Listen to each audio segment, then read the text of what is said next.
Before the video starts, I just wanted to show that 99% of people watching my videos aren't subscribed to the channel. I'd really appreciate if you could subscribe. It's free and you can unsubscribe anytime you want. Thank you. Now on to the video.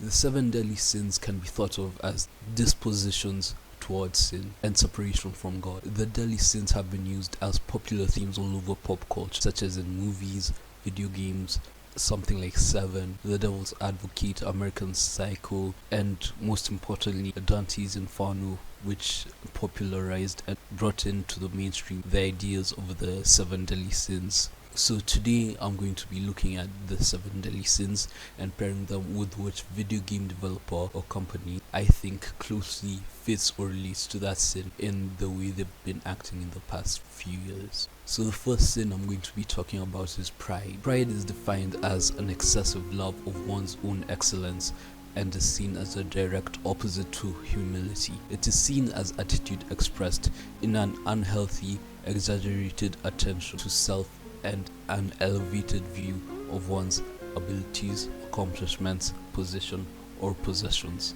The game company that I chose to represent the sin of pride would be Xbox and Microsoft. Now, there are many reasons that I chose this, but I think the key ones is because me saying this as an Xbox fan, ever since 2014 when the Xbox One and PS4 were released, everyone thought that it would be a close race. Everyone thought that the competition would still be there.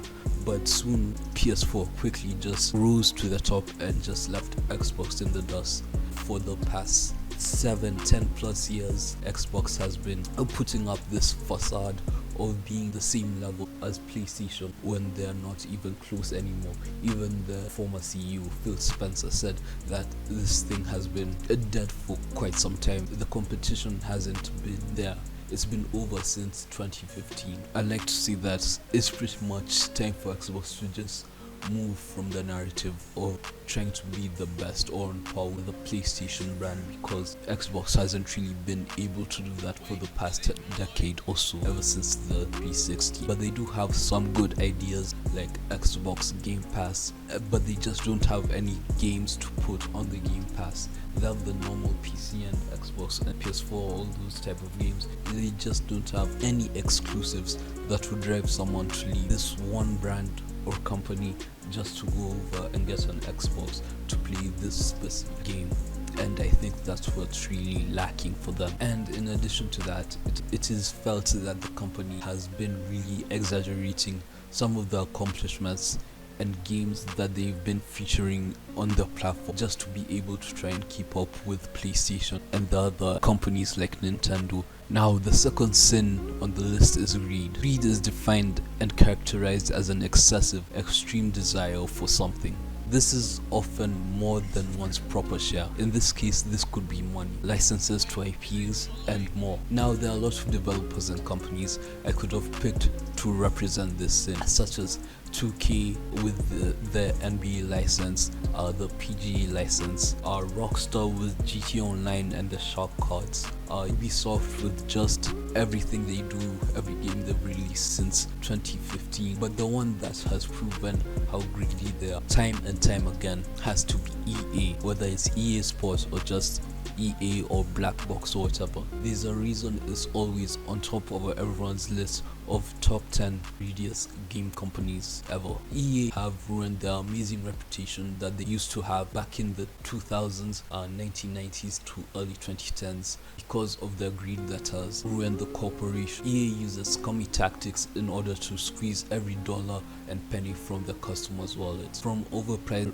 microtransactions, hiding features behind paywalls, that stupid FIFA Ultimate Team card and gambling pack system they have in FIFA, and much more worse. Overall, they have cemented themselves as the greediest developer in video game history, just based on the lengths they go to get you to pay for something in the game. The third sin on the list is lust. Lust is defined as an intense or strong desire for something. This is often associated for uncontrolled or illicit sexual desire or appetite. In this case, I'll just focus on the strong desire for something, because not too many video game devs are openly having uncontrolled sexual appetite, except for, of course, Yandere dev. But the game dev I chose to represent lust is Ubisoft today. What I mean by this is Ubisoft games nowadays seem like the developers have this strong desire to try and recapture the magic they had back in the early 2010s, like 2000s Xbox, original Xbox and Xbox 360 era. With the games, they're still trying to go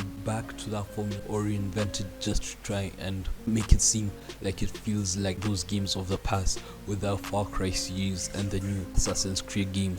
Now the next sin is wrath. Wrath is defined as great anger that expresses itself in a desire to punish someone. For this one, I thought there would no better video game developer to represent wrath than Nintendo, of course, and I might just get copyright strike for saying this. Anyways, the past couple of years we have seen how Nintendo has sued and taken down emulators of their consoles and games. We have seen them take down videos for one reason or another and just overall punishing people for using their IPs in a way that's transformative, whether it be a skit or something like that. Nintendo would take it down. Nintendo might just take this video down for me saying this. Now the fifth sin we have is envy. Now envy is a desire to have a quality, possession or other desirable thing belong to someone else. For this one, I choose a subsidiary developer of EA Sports. I chose EA Sports because in light of the recent events of them losing the FIFA license,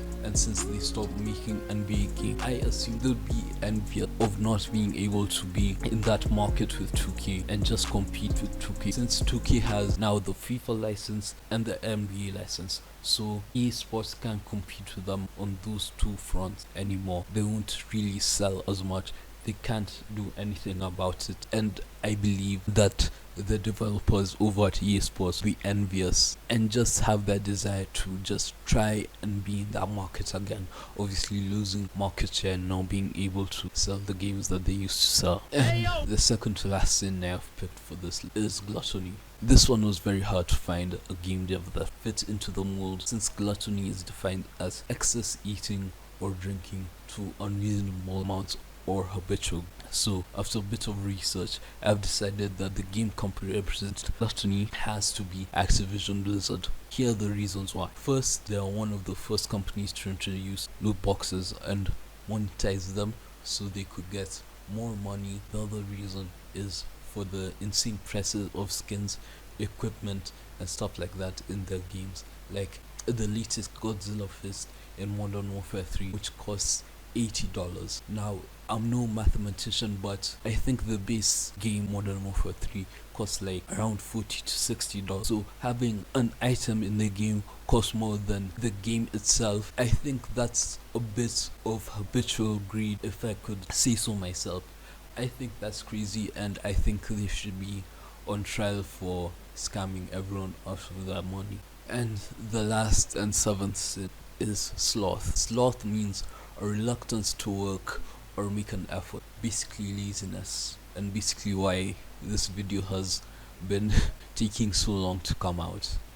Now there are a lot of game companies out there that are very lazy, like for instance 2K with the sports games barely changing any major thing, and the same goes with EA and tons more. Now for this, what I mean is 2K and EA, they don't really add anything game changing to their next sports title. They just maybe change the format a bit, maybe change some graphics in the back, maybe add some more sweat. They don't really change anything that's not just bare bones and easy to fix. Now the obvious answer for this, other than 2K and EA and those are sports games, leave them out, would obviously Valve, because let's face it, before Half-Life Alyx, it had already 10 plus years since their last game built from the ground up. When they did release Half-Life Alyx, it was good and it felt like a worthwhile wait for them to just perfect the game and make it good and playable for everyone to enjoy. For me though,